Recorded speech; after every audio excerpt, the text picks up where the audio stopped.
بے ہوش ہو کر زمین پر گر گئے. وہ عصا مبارک جو ان کے ہاتھوں میں تھا ان ظالموں نے چھین لیا تھا, اس عصا کو توڑ کر باہر پھینک دیا. ان ظالموں کو یہ پتا نہیں تھا کہ یہ جو عصا ہے یہ عصا عثمان کا نہیں ہے, یہ عصا آمنہ کے در یتیم کا ہے, کہ پیغمبر بھی اسی عصا پر آسرا کر کے خطبہ دیا کرتے تھے. حضرت عمر کے ہاتھوں میں, ابو بکر کے ہاتھوں میں یہی عصا مبارک تھا. تو میرے دوستو, حضرت عثمان غنی رضی اللہ تعالیٰ عنہ مدینہ منورہ میں بے ہوش مسجد نبوی میں پڑے. صحابہ کرام نے حضرت عثمان کو اٹھا کر گھر میں عصر کی نماز سے پہلے ان کو ہوش آیا. حضرت عثمان غنی رضی اللہ تعالیٰ عنہ کو عصر سے پہلے ہوش آیا. حضرت علی المرتضیٰ وہاں موجود تھے. حضرت علی فرماتے ہیں کہ جب عثمان غنی کو ہوش آیا امیر المومنین کو, تو میں نے پوچھا امیر المومنین کیا حال ہے؟ امیر المومنین نے میری بات نہیں سنی, ہوش آتے ہی کہا اے علی بتاؤ اہل مدینہ کا کیا حال ہے؟ میں نے کہا امیر المومنین سارے مدینہ کے لوگ تمہارے بارے میں پریشان ہیں, آپ اہل مدینہ کا پوچھتے ہیں؟ ہائے, عثمان غنی نے فرمایا علی تجھے پتا نہیں, میری بات کو چھوڑو, مجھے مدینے کا بتاؤ, یہ میرے مصطفیٰ کا مدینہ ہے, قیامت کے دن اس مدینے کے بارے میں مجھ سے پوچھا جائے گا. تھوڑی دیر گزری, ایک آدمی نے مدینہ کی گلی میں اعلان کیا کہ خبردار عثمان غنی آج کے بعد مسجد میں داخل نہیں ہو سکتے. تھوڑی دیر کے بعد اعلان ہوا کہ عثمان غنی مسجد نبوی میں جماعت نہیں کرا سکتے. ایک آدمی نے اعلان کیا خبردار عثمان غنی آج کے بعد اپنے گھر سے بھی باہر نہیں نکل سکتے. عثمان اپنے گھر میں موجود ہے. حضرت علی المرتضیٰ نے آ کر چند صحابہ کی موجودگی میں فرمایا اے امیر المومنین ہمیں حکم دو, ہم ان باغیوں کا سر کچل دیں. 450 آدمی اور بھی آ چکا تھا, عثمان غنی کے گھر کا گھیراؤ کر چکے تھے. حضرت علی نے فرمایا ہمیں حکم دو, ہم ان کا سر کچل دیں. حضرت عثمان نے فرمایا اے علی اگر تجھے میرے ساتھ محبت ہے خاموش ہو کر گھر میں بیٹھ جا, اگر تو ان سے لڑائی کرے گا مدینے کی گلیوں میں خون مسلمانوں کا بہے گا. قیامت کے دن میرے مصطفیٰ کو میں اپنے مصطفیٰ کو کیا جواب دوں گا؟ اگر مصطفیٰ نے پوچھا کہ کون سا خلیفہ ہے کہ جس کے دور میں مدینے کی گلیوں میں لاشیں تھیں, میں جواب نہیں دے سکتا. مجھے ذبح ہونے دے, مجھے کٹ جانے دے, مجھے ٹکڑے ہو جانے دے, لیکن میں عثمان ذبح ہو کر بھی مصطفیٰ کے مدینے کی حرمت کو توڑ نہیں سکتا. محاصرہ جاری ہے. حضرت مغیرہ بن شعبہ تشریف لائے, فرمایا امیر المومنین 3 صورتیں ہیں, مکان کے پچھلی جانب سے ہم آپ کو نکال لیتے, آپ ملک کے سامنے امیر معاویہ کے پاس چلے جائیں, امن سے رہیں گے. انہوں نے کہا میں نہیں جا سکتا. فرمایا آپ حج کرنے کے لیے مکے تشریف لے جائیں, ہم آپ کو پہنچا دیتے ہیں. حضرت عثمان نے فرمایا میں نہیں جا سکتا, یہ مصیبت کی گھڑی ہے, اس مصیبت کی گھڑی میں عثمان محمد کے مدینے کو نہیں چھوڑ سکتا صلی اللہ علیہ وسلم. تیسری صورت ہے ہمیں حکم دو ہم ان کے ساتھ مقابلہ کریں. حضرت عثمان نے تینوں صورتوں کو ٹھکرا دیا. فرمایا تم تینوں میں سے کسی پر عمل نہیں کر سکتے, چپ کر کے گھروں میں بیٹھ جاؤ. باغیوں کا محاصرہ جاری ہے, باغیوں کا پڑاؤ, باغیوں کا جبر اور ظلم جاری ہے. گھر کا پہرا لگا ہوا ہے. عثمان گھر میں مظلوم موجود ہے. 15-20 دن گزر گئے.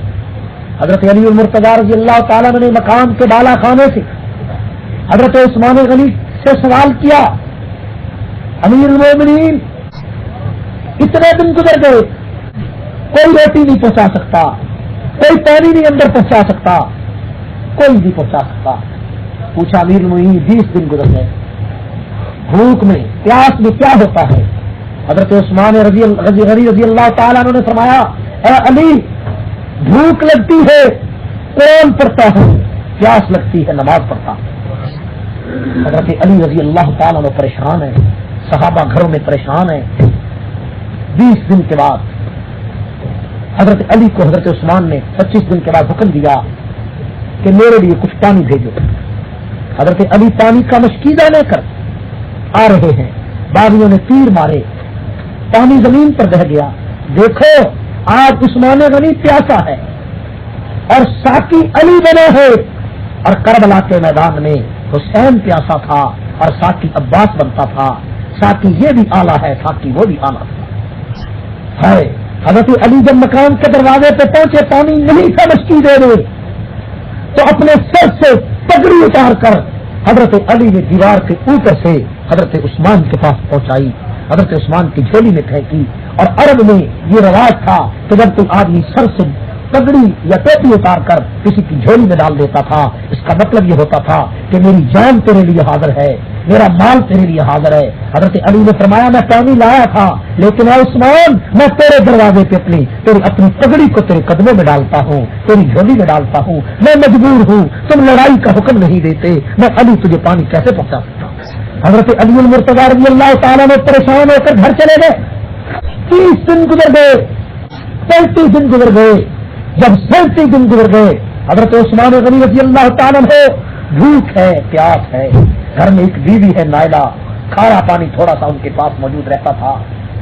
عثمان غنی رضی اللہ تعالیٰ نے مکان کی چھت پہ کھڑے ہو گئے اور چھت پہ کھڑے ہو کر فرمایا او باغیوں تم مجھے پہچانتے ہو؟ باغیوں نے کہا ہاں پہچانتے.